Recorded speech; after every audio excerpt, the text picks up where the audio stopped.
maanta anigu ardayda xiisada dhigmay sababta aan u dhigayno waxay tahay anu ma aqaan xiisada khaniisnimada sababtoo ah waxay nala jooga khaniiska weyne magaalada bal in yar iga aamusa u dhow macalin khaniis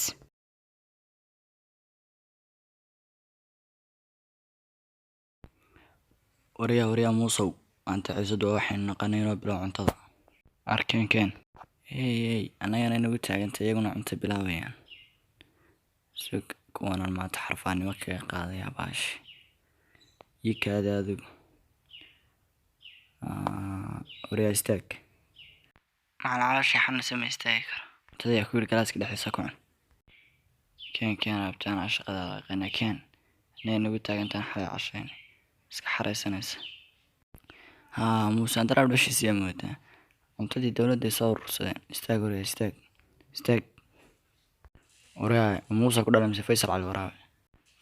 cali waraabe ay dhalay abta daba annagaa meesha ka faysal cali waraabe keen waryaa cuntada anaabati shanad koon aan laysoo urursada abti anaa alaabtan isku baarashaynaya iska daa